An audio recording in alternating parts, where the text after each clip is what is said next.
Have you ever wondered why certain people always fear abandonment? Why some of us chase perfection, while others sabotage things the moment they start to feel real? Why do some people trust easily and others keep everyone at a distance, even those who love them? The truth is, it often has less to do with your adult life and more to do with how your emotional world was built as a child. It all traces back to childhood. Yes, the first few years of your life may still be shaping your personality, even now. In this video, we'll explore how your upbringing creates the blueprint for your adult self, from your relationships and self-beliefs to your fears, your reactions, and your emotional patterns. We'll talk about the science behind brain development, attachment styles, parenting approaches, childhood trauma, and finally, how to gently heal and rewire old programming. Let's start with your brain. The human brain is most malleable in the first 7 years. This is when emotional wiring, identity, and behavior patterns are formed. A child's brain functions in what neuroscientists call the theta state, a slow brainwave state similar to dreaming or hypnosis. Everything a child sees, hears, or feels goes straight into the subconscious. It becomes the truth, without question. They don't just hear what you say, they absorb it, they become it. So if a child hears, "You're annoying," or sees that anger is met with silence or rage, they start forming emotional equations. I am too much. Emotions are dangerous. Love needs approval. Even tone, facial expressions, or inconsistency in attention can hardwire survival behaviors. And these early emotional blueprints, they don't fade, they follow us into adulthood. Now let's talk about attachment. Developed by psychologist John Bowlby, attachment theory explains how your earliest bonds with caregivers form the model for your adult relationships. There are 4 major styles: secure, anxious, avoidant, and disorganized.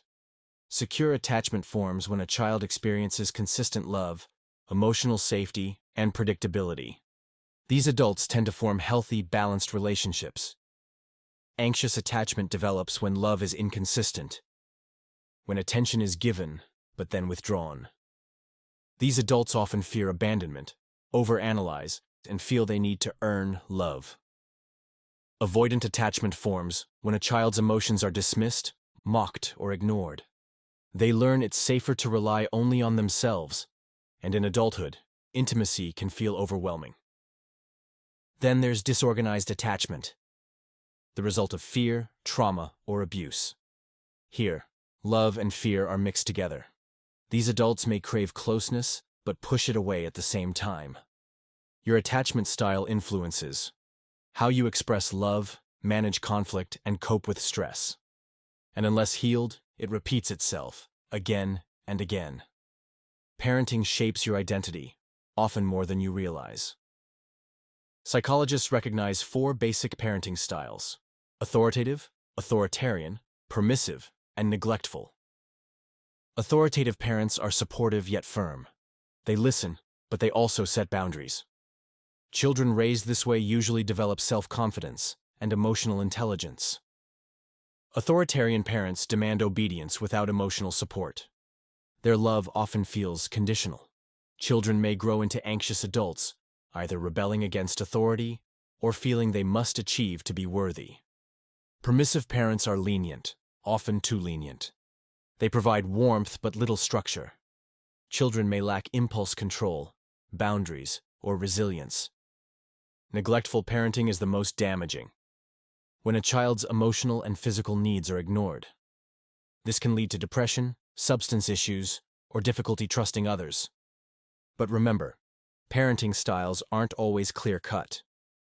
A single parent struggling financially may be authoritative in love, but permissive under stress.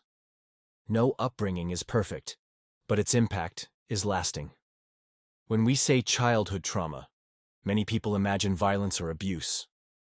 But trauma can also be emotional neglect, feeling unseen, being compared, being told don't cry or you're too sensitive. Children don't interpret events like adults. They internalize everything. If mom was always tired or dad was emotionally unavailable, the child might conclude, I'm not lovable. I'm a burden. These experiences build our core beliefs, and once formed, these beliefs become filters. We don't see the world as it is. We see it as we were trained to. Even as adults, we may choose partners, careers, or friendships that unconsciously recreate the emotional environment we once knew, because it's familiar, even when it hurts. Here's where things get hopeful. You can reparent yourself. No matter your childhood, the adult you are today has the power to care for the child you were. Reparenting means learning to validate your emotions, set boundaries, give yourself the love and safety you never received. It means choosing not to abandon yourself, even when others once did. This work can involve therapy, journaling, inner child meditations, or simply pausing in hard moments and asking, what would I have needed to hear as a child? You may not change your past, but you can absolutely heal its grip on your present. Your childhood may explain how you became who you are, but it doesn't have to define who you become next.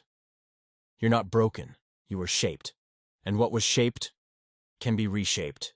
So be patient with your patterns, kind to your wounds, and gentle with the child still living inside you. If this video gave you clarity, let me know in the comments. What part of your childhood shaped you most? And if you want more mind-opening content, subscribe to Clarity Hub. We dive deep every week. Thanks for watching.